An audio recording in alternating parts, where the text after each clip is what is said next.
All right, today I'm gonna be replacing this stock street rod halogen headlight with a lower cost LED light. I wanted to get the Harley Davidson light, and I probably will eventually, but you know, at $430 with tax included, it's a bit much to spend right now, and I think my wife would probably kill me.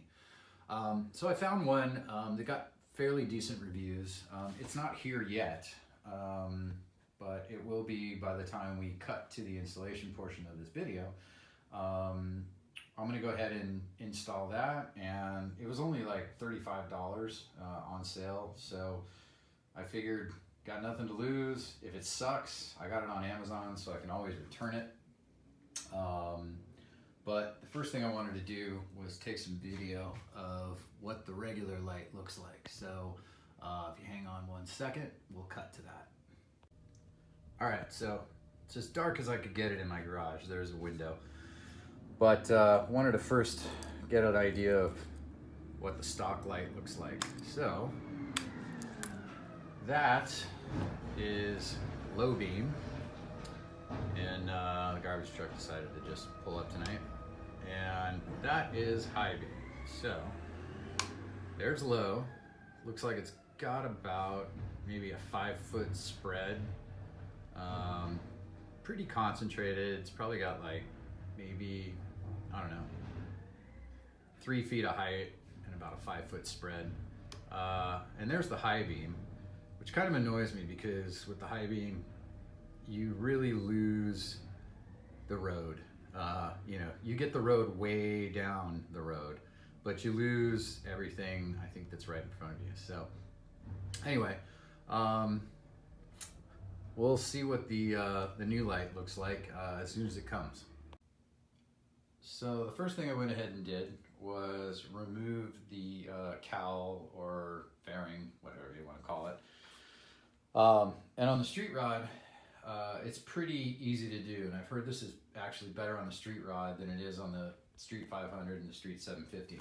On the street rod, the cowl is essentially held in by posts into these 4 points, so it's really easy to get off. You just gently wiggle off the top, and then you can gently wiggle off the bottom, and it comes right off pretty easily. So, all right, next step is to get the light off. So I'm not going to bore you with me unscrewing screws, so we'll probably cut ahead to me with the light installed. But essentially, there's a screw here, and there's a screw here. You just loosen those, the ring comes off, the light comes out, and you swap out the new light for the old light, and then put the ring back on. So we'll see how it goes. All right, so we went ahead and took the light out. And it's kind of interesting. There were these clips which are in here, and they essentially, the clips sit down in the crack, in the crevice here, and pinch, the tips pinch up against the ridge here, and they essentially hold the light to the ring and keep it aligned. So gently, I used a flathead screwdriver to kind of just pry them ever so slowly until they popped out, and then you can just slowly start to lift them. And there are 5 of these, so you know, 1, 2, 3, 4, 5. Be careful, because the first one I did went flying across the garage, so you need to be a little bit careful when you pull them out. But other than that, it was pretty simple. So next up, let's put the new light on. All right, so like I said, I didn't want to bore you guys with the details of watching me put a light in there, but it was pretty easy. It dropped right into the ring, and then I just had to put those little clips back in that I showed you. They were pretty easy to do. If you get one side in and then grab the other side with needle nose pliers and put the point underneath the lip, you'll know what I'm talking about when you take this apart. It was really easy to get in, and so the light works. That is, wow, it's really bright. That is low beam, and that's the high beam. I've got the window open though, so and the light in the garage on. So let's see what this looks like with the lights off. So stay tuned. All right, so here we go. Here is the low beam test. Turn the bike on. Wow. You could probably tell, I'll put some photos up at the end of this video so you can see side by side. But the low beam, instead of being about a 5 to 6 foot concentration, this is literally spread, the beam is spread horizontally across the whole garage. So really impressed, and it is super bright. The video doesn't really do it justice. So let's try high beam now.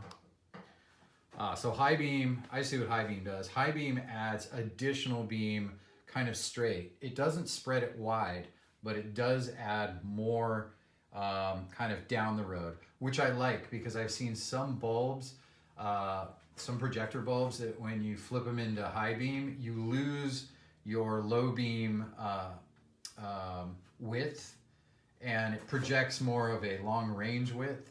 So this is pretty good. I can honestly say for, you know, I mean, with everything I've taxed and all that stuff, 40 bucks, this is a damn good alternative. I'm pretty happy with this.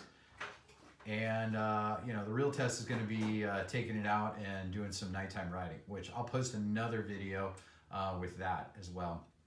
But so far I'm impressed, and you know, hell man, if I get 2 months out of this light for 40 bucks until I've, you know, banked up enough cash to actually buy the official Harley Davidson projector light, that's good enough for me.